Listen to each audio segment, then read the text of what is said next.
164 ان فی خلق السماوات والارض، بے شک تخلیق میں آسمان اور زمین کی، واختلاف اللیل والنہار، رات اور دن کے ایک دوسرے کے بعد آنے میں، والفلک التی تجری فی البحر، ان کشتیوں میں جو سمندروں میں چلتی ہیں، بما ینفع الناس، جو لوگوں کو نفع دینے والی ہیں، وما انزل اللہ من السماء من ماء، اللہ تعالیٰ کے آسمان سے بارش نازل کرنے کے، فَأَحْيَا بِهِ الْأَرْضَ بَعْدَ مَوْتِهَا، جس سے وہ مردہ زمین کو زندہ کر دیتا ہے، وَبَثَّ فِيهَا مِنْ كُلِّ دَابَّةٍ، اور اس میں ہر طرح کے جاندار مخلوق کو پھیلا دیتا ہے، وَتَصْرِيفِ الرِّيَاحِ وَالسَّحَابِ الْمُسَخَّرِ بَيْنَ السَّمَاءِ، نیز ہواؤں کی گردش میں اور ان بادلوں میں جو زمین اور آسمان کے درمیان تابع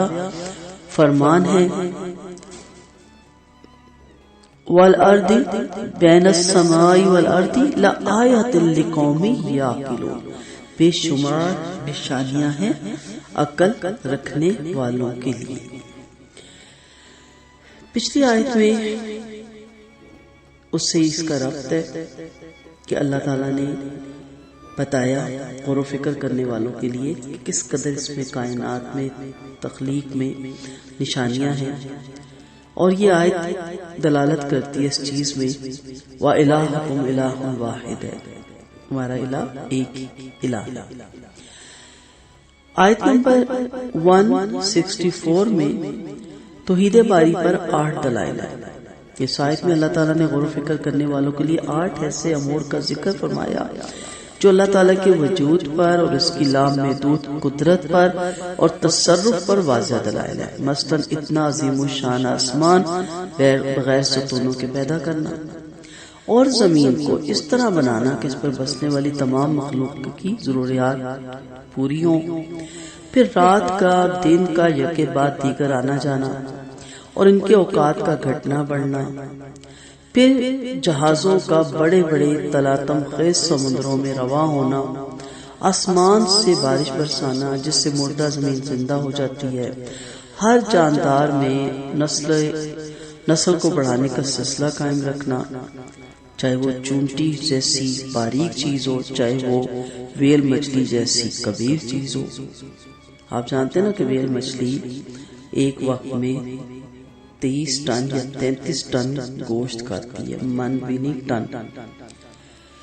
انہیں تمام ہوئے زمین پر پھیلا دینا، ہواؤں کے رخ میں تبدیلی پیدا کرنا اور بلندیوں پر بادلوں کو اپنی مرضی کے مطابق چلانا، یہ سب کام ایسے جنہیں اللہ کے سوا کوئی بھی ہستی سر انجام نہیں دے سکتی۔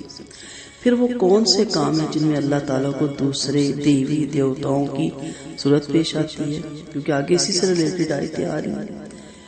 پھر مدرجہ بالا امور بیان کرنے کے بعد ساتھ ہی یہ بتا دیا کہ غور و فکر کرنے والوں کے لیے کائنات میں ان کے علاوہ اور بھی بہت سی نشانیاں موجود ہیں، لیکن ڈیمانڈ کیا ہے کہ آپ غور و فکر کرنے والے ہیں کہ دنیا میں ہمارے آنے کا مقصد اور اتنے وسیع جو اللہ تعالیٰ نے نظام بنایا، اس کا مقصد کیا ہے؟ بے مقصد ہے یہ ساری چیزیں۔ اللہ تعالیٰ کے نبی صلی اللہ علیہ وسلم نے ان ہستیوں کے بارے میں جو اپنے خالق کی صفات اور عظمت پر غور و فکر کرتے ہیں فرمایا، نبی حدیث ہے، عالم کی روشنائی شہید کے خون سے زیادہ مقدس ہے۔ آپ صلی اللہ علیہ وسلم کا فرمان ہے، اللہ تعالیٰ کی آیات میں غور و فکر کرنے والی رات زندگی بھر کی عبادت والی راتوں سے افضل ہے، کیونکہ جب آپ غور و فکر کرتے ہیں نا تو آپ کا ایمان مضبوط ہوتا ہے، آپ کو اللہ کی معرفت حاصل ہوتی ہے، آپ کے دل میں ایمان کی علاوت پیدا ہوتی ہے، اور آپ کا یقین اس قدر کامل ہو جاتا ہے، مضبوط ہو جاتا ہے کہ پھر ہر طرح کے شرک سے آپ اپنے آپ کو بچا لیتے ہیں۔ سوال یہ پیدا ہوتا ہے کہ کیا یہ سب کچھ ایسے ہی ہو گیا؟ کیا اس کا کوئی صانع، اس کا کوئی ڈیزائنر، اس کا کوئی خالق، کوئی مالک، کوئی کریٹر، کوئی کریشن کوئی بھی نہیں ہے؟ آپ دیکھیں ریت کا ذرہ ذرہ، پانی کا قطرہ قطرہ، نباتات کا پتا پتا، ہوا کی سرسراہٹ بتا رہی ہے کہ ہم سب کا ایک معبود ہے۔ اس آیت میں توحید ذات و صفات اور وجود باری تعالیٰ کی 8 دلیلیں بیان کی گئی. یہ تو موٹی موٹی سی ہے نا، مین بہت سی ہیں. دلائل تو نہ ختم ہونے والی، عمریں گزر جائے دلائل ختم نہیں ہوتے. اصل چیز ہے کہ مخلوق جو ہے اللہ کی تخلیق، اس سے خالق کو پہچاننا. آپ جانتے ہیں نا کہ جو ادارہ ناسا ہے، اس نے کہا خلا میں اتنے بڑے بڑے برف کے پہاڑ ہیں کہ اس جیسے زمین پہ بھی پہاڑ نہیں. پہاڑ ہوا میں ملحق ہے، آسمان پہ ہے، کس نے ان کو تھامے ہوا ہے. تو سچ کی معراج اللہ تعالیٰ کی ذات کا ادراک ہے. ذات سے مراد یہ نہیں کہ ان کے ہاتھ ناؤز بلا کیسے یا پاؤں کیسے، کہ کیا وہ ذات ہے، کیا وہ ہستی ہے. آپ دیکھیں کہ ایک شہر آباد کرنا ہو تو کتنی عمریں لگتی ہیں. شہر کو چھوڑیں، پل بننے میں کتنے سال لگ جاتے ہیں، سڑک بننے میں کتنے سال لگ جاتے ہیں. اور یہاں بغیر کسی کام کی رکاوٹ میں اس میں ہوتا ہے راستہ بلاک ہو جاتا ہے، اس طرف سے گزرے اس طرف سے گزریں. جو اس راستے میں دکانیں آتی ہیں ان کا الگ نقصان ہو جاتا ہے. بہت سے کام پریشان ہوتے ہیں، تب جا کے ایک روڈ بنتا ہے. تو شہر بنانا تو بہت ہی بڑی بات ہے. اللہ کے لیے کوئی بات بھی بڑی نہیں، کوئی نظام نہیں رکتا، چل رہا ہے اس کا نظام، سب کچھ چل رہا ہے، کسی چیز میں رکاوٹ نہیں آتی. آبادیاں بھی پھیل رہی ہیں، جانے والے جا رہے ہیں، آنے والے آ رہے ہیں. تو اس میں اللہ تعالیٰ نے کہا کہ یہ بہت بڑی نشانیاں ہیں. اس کے بارے میں کہا جاتا ہے کہ ہوا کی 8 قسمیں، جیسے کہ نا ہواؤں کا مسخر ہونا. 4 باعث رحمت ہے، یہ آپ آگے پڑھیں گے ان کے نام: منشرات، مبشرات، مرسلات، رخا. اور عذاب والی آصف، قاصف، یہ دونوں سمندر میں ہوتی ہیں. عقیم اور سرسرا، یہ دونوں خشکی میں ہوتی ہیں. آپ نازیات میں دیکھیں گے، القمر میں ان کے بارے میں پڑھیں گے.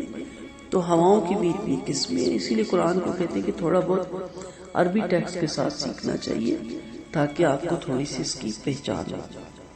تو مطلب یہ کہ اللہ کی فرما روائی اور اس کی توحید کی دلیل، ایک تو یہ آسمان ہے جس کی بلندی، لطافت، کشادگی، جس کے ٹھہرے ہوئے اور چلتے پھرتے والے روشن ستارے آپ دیکھ رہے ہیں، پھر بھی اللہ کو نہیں مانتے، پھر بھی اللہ کے ساتھ شریک ٹھہراتے ہیں. پھر زمین کی پیدائش، پھر اس کا پھیلاؤ جو ہمارے قدموں کے تلے بچھی ہوئی ہے، اور پھر جس میں بلند بلند چوٹیوں جیسے پہاڑ ہیں، جس میں موجیں مارنے والا سمندر ہے، جس میں ہر قسم کے بیل بوٹے ہیں، پیداوار ہے، جس میں ہم اپنی مرضی سے رہتے سہتے ہیں، اپنی مرضی کے مطابق آرام دہ مکانات بناتے ہیں، جس سے سینکڑوں مخلوق نفع اٹھا رہی ہے. رات کا آنا جانا، کون بٹن آن آف کرتا ہے؟ کوئی کسی سے سبقت نہیں لے جاتی، نہ رات دن پہ نہ دن رات پہ. ہر کوئی اپنے صحیح اندازے پہ کس کے کہنے پہ چل جائے. اللہ کہتا ہے تو راتیں بڑی ہوتی ہیں، اللہ کہتا ہے تو دن بڑے ہو جاتے ہیں. کچھ حصہ رات کا دن میں چلا جاتا ہے، دن کا رات میں چلا جاتا ہے. ہمارے اختیار میں ہے کہ ہم روک لیں، نہیں یہی رہنا چاہیے ٹائم. کشتیوں کو دیکھ لیں جو خود آپ کے اور آپ کے مال و اسباب، تجارتی چیزوں کو لے کر سمندر میں ادھر سے ادھر جاتی رہتی ہیں. سوئی گراؤ تو ڈوب جاتی ہے، اتنا بڑا جہاز ڈوبتا نہیں. ملکوں آپ پھرتے ہیں، لین دین آپ وہاں پہ کرتے ہیں. تو یہ سب کیا ہے؟ حضرت عبداللہ بن عباس رضی اللہ عنہ فرماتے ہیں قریشی آپ صلی اللہ علیہ وسلم کے پاس ہے، کہنے لگے آپ اللہ تعالیٰ سے دعا کیجئے کہ وہ صفا پہاڑ کو سونے کا بنا دیں، ہم اس سے گھوڑے اور ہتھیار وغیرہ خریدیں، پھر ہم آپ کا ساتھ دیں گے اور ایمان لائیں گے. آپ نے فرمایا پختہ وعدہ کرتے ہو؟ انہوں نے کہا ہاں پختہ وعدہ. آپ نے اللہ تعالیٰ سے دعا کی، حضرت جبرائیل علیہ السلام آئے، فرمایا تمہاری دعا تو قبول ہے، لیکن اگر یہ لوگ پھر ایمان نہ لائے تو پھر ان پر اللہ کا وہ عذاب آئے گا جو آج سے پہلے کسی پر نہیں آیا.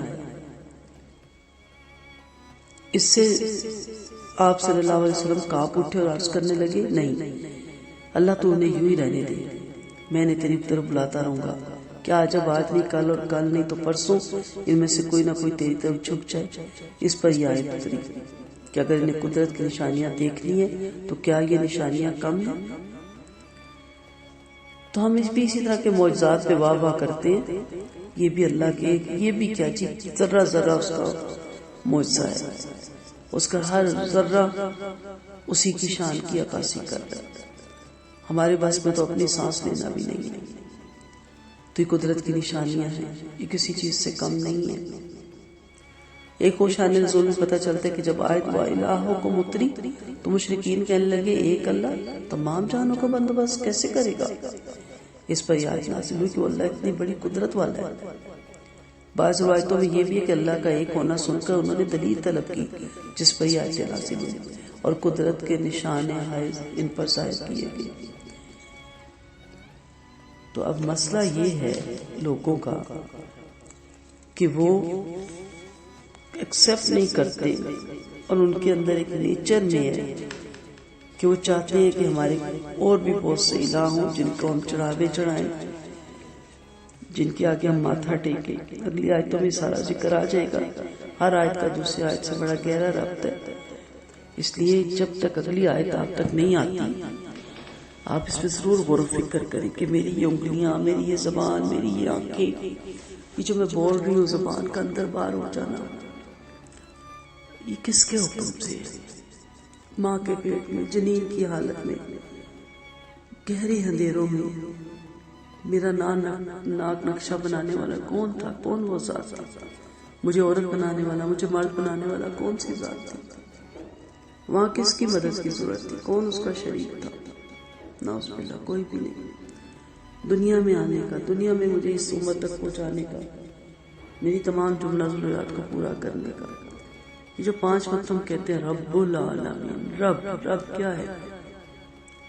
جو نہ صرف پیدا کرتا ہے بلکہ ساری جملہ ضروریات آپ کی پورا کرتا ہے، اور پھر حد کمال تک آپ کو پہنچاتا ہے۔ روٹ ورڈ دیکھا کرے، بہت کتابیں مترفضات القرآن میں، اس میں دیکھا کرے کہ عربی ہی میں کیوں قرآن اترا۔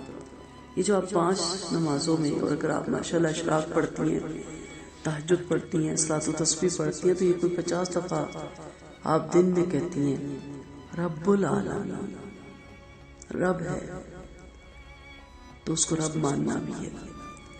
رب کی ڈیفینیشن پڑھیں اگر آپ نے پہلی میری آیتیں سنی ہیں، ورنہ آپ دوبارہ الحمدللہ رب العالمین کی تفسیر سنیں تو آپ کا ایمان پختہ ہو جائے گا کہ وہ رب ہے، تو پھر اس کے بعد کسی اور رب کی ضرورت رہ جاتی ہے؟ تو اگلی آیتوں میں ہم دیکھیں گے کہ کس طرح شریک کیا کہتے ہیں اور ان شریکوں کے ساتھ کیا ہوگا۔ وآخر دعوانا ان الحمدللہ رب العالمین، سبحانک اللہم و بحمدک، نشہد ان لا الہ الا انت، نستغفرک و نتوب الیک۔ السلام علیکم ورحمۃ اللہ وبرکاتہ۔